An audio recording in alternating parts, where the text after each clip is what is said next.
So Kendrick Perkins is out here, Mush Perkins. Now he's you've heard him with the Jokic take a couple weeks back, and he got obliterated by JJ Redick. It was kind of embarrassing. That was in Black History Month, also, by the way. Now he's saying that Luka. Look, the national media is so lazy. You could tell they're not watching these games. The Mavs aren't that popular to them. I guess they'd rather watch the Grizzlies, the Lakers, this one, that one.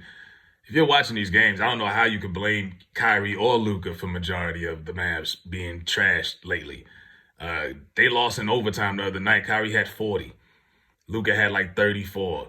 The other night, Luka had 40. He had 30 something. Like, they're not. It's those two are not the essential problems. Like, that's not what the media. That's what they want to push, but because it sounds good, it's more entertaining to blame one of them two. Of course, the lazy hot take is, oh, it's all Kyrie's fault. Everywhere he goes, he just damages the locker room and this and that. And then you got the people that want to blame it on Luka. Now, let's get it to it. Luka's never been a good defender. He wasn't a good defender last year, the year before. But now you want to bring it up because they're not playing well. See, when you're not playing well, people bring up stuff. As soon as the Nuggets stop playing well, they'll start to call Jokic out on defense, for example. But in reality, a lot of it is coaching, and nobody wants to talk about a black coach, especially in a bad light in the NBA. But Jason Kidd has been horrific, and I was screaming Coach of the Year a year ago because we overachieved. He's been horrible. JaVale McGee got a scratch kicking claw to get minutes, but Maxi Kleber gets like 30 minutes a game. Dwight Powell gets pushed around in the paint all game. He gets like 30, 35 minutes, and They've killed the confidence in some of these players with the lack of minutes and rotations. Jalen Hardy's been really good, putting up 20 a game in the last couple of weeks. He barely got play time the other day. It's just really strange. And now they're talking about shutting down Kyrie and Luka. Kyrie wants to play because he's trying to get a new contract somewhere. But the narrative that's really killing me is that people have this... they were a good team, and now Kyrie ruined them. First of all, I don't know. Y'all lower y'all standards if y'all want to. The Western Conference is not good this year. I don't care about Sacramento, this team. That from 4 on down is mediocrity. Look at the records and look how many losses. Typically, you got this many losses, you're out the playoffs. People act like we were one of the top 2-3 seeds, like we were this juggernaut. No, we were 29 and 26. That just happened to be the 5th seed because the West is not good this year. We were only 3 games above 500. It was a reason they panicked and went and got Kyrie because we felt the season was slipping away.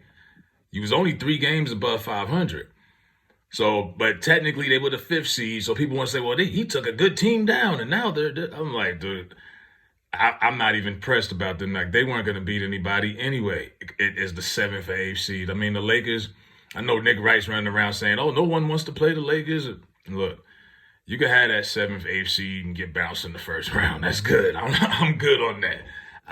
The Mavs needed this. They need to rebound and recover and do whatever they did. Now they're talking about going to get this 10th pick and the draft. I'm like, well, whatever. Whatever you're going to do. At this point, I'm kind of speechless. I just know it's a lot of people in the national media covering this heavily, and they're not watching these games. Because I don't know how you could blame a guy who just dropped 40 and say he was Kyrie's had maybe 3 bad games since he's been in Dallas. 3. That's it. And Luka still does what he does. Now, does he need to, Perkins say, he need to grow up. He need to grow up. Look, Perkins acts as if he was the leader of the Celtics or something. Like, that was KG's team. That was Paulie's team. You know what I mean? Like, you weren't that guy. There's a lot of mediocre players that are talking sports that act like they were so much greater than the players that they're talking about. It's like Dan Orlowski is famous for running out of the end zone and getting his own safety, but he'll tell you which quarterback is not good, for example. But Perkins is like, dude, this ain't about, can Luka stop bitching to the refs? Yeah, he could. I personally like it. I just don't like it when you bitching at the refs and you're not running back on D and it's now like 5 on 4. That's not good. I don't like that. But yeah, clutch situations also. In the clutch, this team has been terrible. Last year it was game winner after game winner. Terrible game winning shot attempt. Luka tried to do some fadeaway from the corner, trying to do heroics 2K style. That was bad. You could have drew up a better play than that. I blame that on coaching. Yeah, lack of defense. They don't play defense. They try sometimes, but it's just they just don't have the guy. Why is Reggie Bullock getting 30 minutes a game, let alone starting? What playoff team would Reggie Bullock start on? You know what I mean? While you got Josh Green out there, you got guy Jaden. I'd rather put anybody else in that lineup spot. They put Bullock out there. You got maybe two guys on this whole team that could get their own shot. Kyrie, Luka, maybe Green, Hardy. That's about it. Most of these guys just sit around on the perimeter and just wait for the spots to get open threes. I forgot all about Davis Bertans. Like we just, there's guys on this team I forgot about because Kid just doesn't play them. Morris, we got Morris, one of the twins. When Kyrie came, people don't even realize it because he doesn't play. He might get 2-3 minutes and that's it. He'll hit a three and sit down. It's incredible.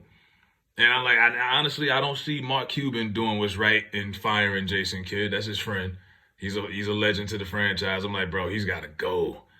At this point, he should just step down mutually, just agree, mutually part ways.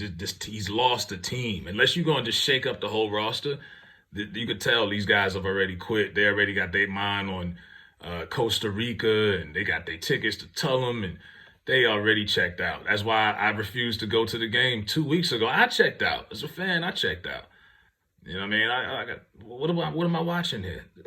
Like at this point, guys are just playing so they could try to get their contract and see what's going on. You wasted a year, JaVale McGee's career. This man just won a championship. He's supposed to bring that championship pedigree, and you barely played him. I don't know. I don't get Jason Kidd. And I keep hearing from Bucks fans and Knicks fans all the condolences. Oh, man, we went through the same thing. It's not the players, it's him. I'm like, yeah, I know. And don't get me wrong, this isn't an over-the-top talented team. But this roster is way more talented than it was a year ago.